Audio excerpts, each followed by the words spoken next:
This prison in the United States is one of the harshest I have ever seen.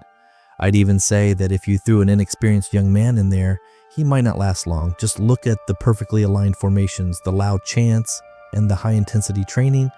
It's hard to believe this is the daily routine of prisoners.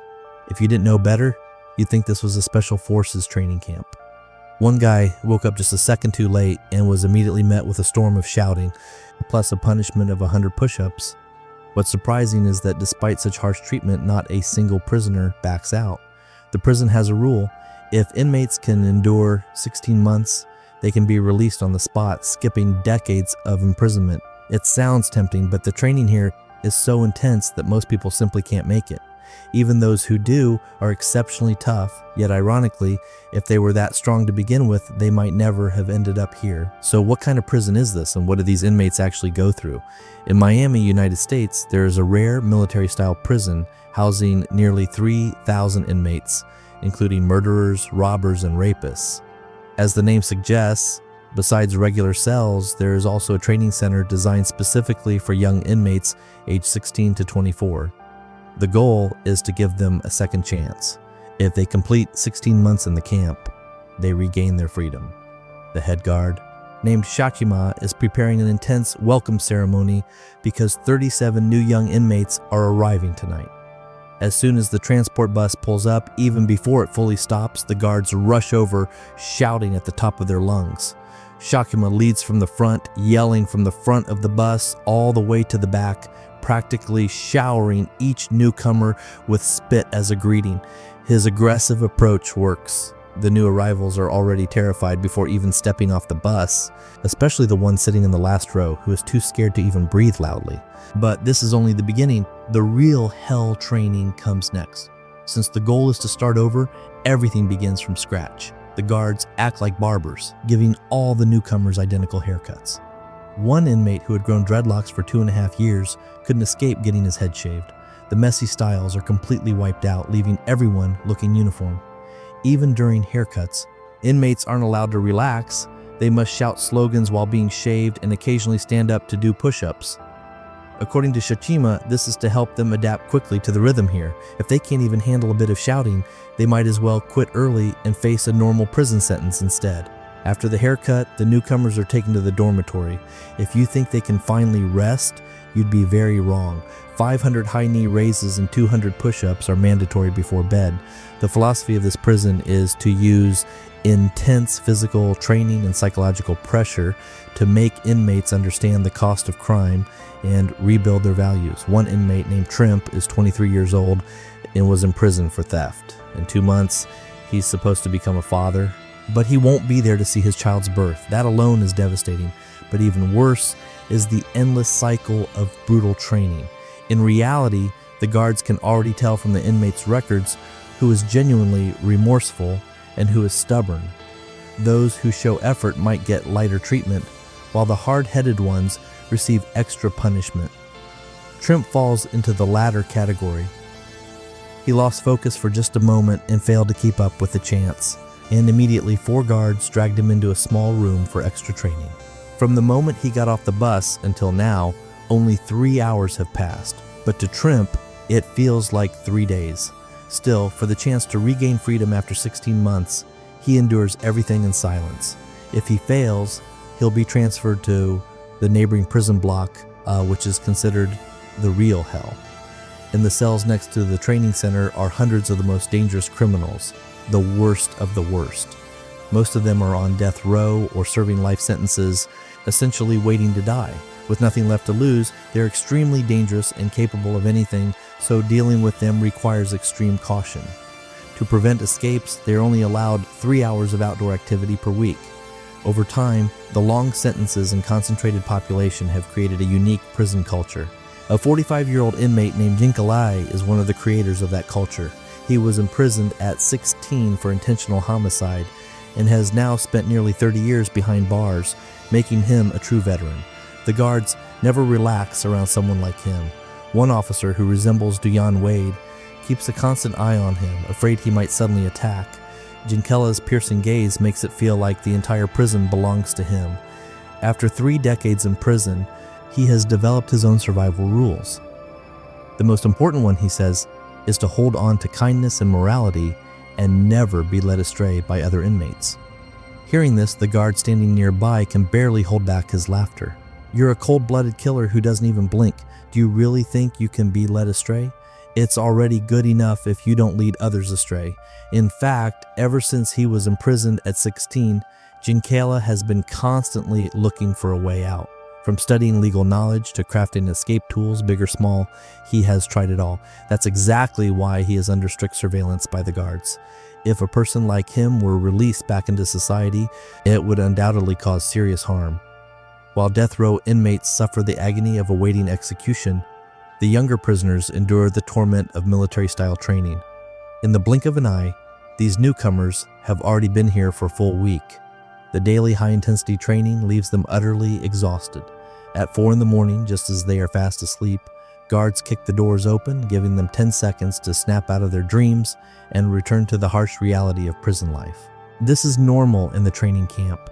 Trimp was just a second slow getting out of bed, and not only was he punished with 50 push-ups, but he also had to endure another round of shouting right in his face. After a round of drills, they head to the yard. 200 push-ups and 100 squat jumps are just the daily warm-up, followed immediately by a 5-kilometer jog. Such intense training is unbearable, especially for those already deprived of sleep. Many prisoners even break down in tears, but the guards remain firm. They believe that if someone can't endure this level of hardship, then their desire for freedom isn't strong enough, and they don't deserve a chance at release. So as long as they're not dead, the training continues at full force. After the grueling exercises comes mealtime, but even eating has strict rules. Prisoners must line up to get food, sit only when ordered, and eat using just one hand. Even the time allowed to eat is limited to under 8 minutes.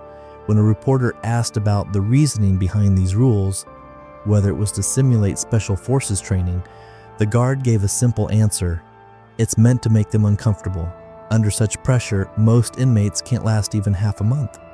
Trimp, in particular, feels like he's on the verge of collapse. On one side is the hope of enduring 16 months to reunite with his family. On the other is a body pushed to its absolute limit. What happens next depends entirely on his own will. This military-style prison in the United States has been nicknamed by netizens as a special forces training camp for inmates. Normally, prisoners serve time passively, but here, more than 100 inmates undergo daily high-intensity physical training and psychological pressure. They're pushed to the brink, suffering through endless push-ups, high-knee drills, jumping jacks, and floor exercises. The prison's philosophy is simple: train them as hard as possible as long as they survive. Only when their bodies are completely exhausted will they develop a true respect for the law. Every minute of every day is strictly scheduled. Wake up on time, eat on time, train on time. They must stand in perfect military posture and march in precise formation. In a country that prides itself on freedom, applying such militarized discipline is undoubtedly a form of extreme hardship for the inmates. What makes it even more unbearable is that the 8 guards in charge of training constantly shout insults throughout the day. The slightest sign of dissatisfaction results in even harsher individual punishment. Of course, there is a reward. If inmates complete 16 months of training, they are released on the spot, skipping decades of prison time. It's meant to give them a chance to start over. While this opportunity sounds incredibly appealing, very few manage to endure it. Most collapse within a month, both physically and mentally. At the Dade prison in Miami, mornings begin with intense wake-up drills. A 32-year-old guard named Mashikin is in charge of waking 23 male inmates in a dormitory.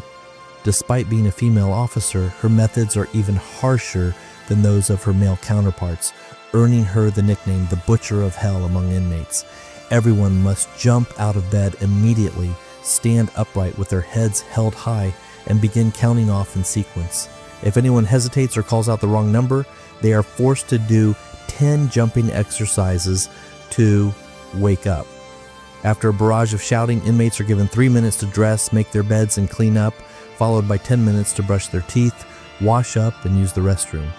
Then they must run to the yard while shouting loudly, preparing for training. A reporter named Savati volunteered to join the training to document the prison firsthand. The guard showed no mercy, greeting her with the same intense shouting as the inmates. High-intensity physical training is a mandatory part of every morning. Before dawn, prisoners are already lined up awaiting orders. 200 jumping jacks are just a light warm-up, and 100 squat jumps are only the beginning. The real torment is the daily 10-kilometer run. It's a nightmare for every inmate. Despite the pain, none of them want to give up this rare opportunity. After all, enduring 16 months can wipe out decades of prison time. Opportunities like this are almost impossible to find. After a short rest, it is time for breakfast. Eating here also follows strict military-style rules. Every movement must obey the guards' unified commands. First, the prisoners line up on both sides of the dining tables, wait for roll call, and count off. Then, they pull their chairs to the table and sit down only when ordered. After that, the guards give the command to eat. They must finish all their breakfast within 10 minutes. All meals in the training camp come in standard fast food containers. The type and portion of food are exactly the same for everyone, and the menu has not changed for 5 years. It includes an apple, a carton of milk, a small portion of rice, and a yellow-green fast food mixture made from potatoes, beef, and other ingredients. As an experienced female reporter, Savati has visited nearly 100 prisons, but when facing this strongly scented food, she eventually gives up and only has some milk and an apple. For her, it is almost impossible to swallow. But the other inmates eat like hungry wolves because this is their only source of energy for the whole morning. If they don't eat quickly, they may not even survive the morning training. After breakfast, the inmates line up under the guard's command and head to the classroom. There, they receive theoretical reform through subjects such as criminal psychology, law, and moral ethics, all meant to rebuild their values. Although they sit still all morning and seem relaxed, every inmate faces huge exam pressure. If they fail the exams or repeatedly rank at the bottom, it directly affects whether they can graduate after 16 months. In other words, even if their body survives 16 months, they still may not graduate. Once the military training ends, they can still be sent back to prison to begin decades behind bars. The huge basket of books in front of them contains all their study materials. Even for someone in perfect condition watching from behind a screen, this would probably be overwhelming. Every noon, inmates get 1 hour of rest. They can take a short nap in the cell to save enough energy for the afternoon physical training. Of course, Guard Mashikin, known as the Butcher, will not go easy on them. Before the lunch break, they still have to complete 100 push-ups and 200 squat jumps. Some people may ask what the basis is for setting these rules. There is no basis. Everything is designed to make them uncomfortable.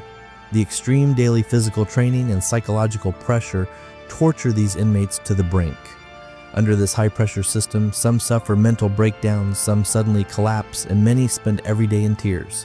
The sleepy-looking inmate in front of us is named Shakshama. He is 21 years old and was sentenced to 22 years in prison for robbery and theft. Because he is still young and has no especially serious criminal record, the judge and prison warden agreed to give him a second chance by allowing him to join this prison military training program.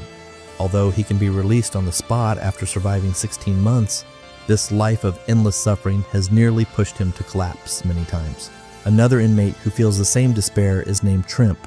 From his awkward yet polite smile in front of the reporter, it is clear that he has endured too much helplessness and torment. He was sentenced to 28 years for multiple rape crimes. Because his physical ability is poor and his exam scores are often at the bottom, he is frequently pulled out by guards for extra individual training, such as 100 push-ups or 200 lying leg raises. The guards explained that only an exhausted body can awaken the conscience inside a prisoner. Compared with the harm they caused their victims, this bit of military training pain is nothing. At 8 in the evening, it is time for pre-sleep training. 100 push-ups, 200 lying leg raises, and a 5-kilometer run are mandatory before bed. Showing weakness or begging is useless here. The guards have no sympathy. The only thing prisoners can do is abandon all fantasies and complete every training task properly. By the time training ends, it is already 10 at night. With one command from the guards, they must lie down in bed as quickly as possible. But just when they think they can finally sleep after being tortured all day, the guards make sure they cannot rest too comfortably. Led by Mashikin, several guards often launch sudden greetings at 1 or 2 in the morning. A sharp whistle blows, and within 10 seconds, inmates must go from deep sleep to fully awake, get out of bed, and stand at attention. This is normal training here. The huge pressure causes 3 to 5 inmates to be eliminated every day, losing their chance to turn their lives around. What awaits them is decades of dark prison life, so it serves as a reminder to value the life we have and to live as law-abiding citizens. If you enjoyed this video, don't forget to like, follow, and comment. See you in the next one.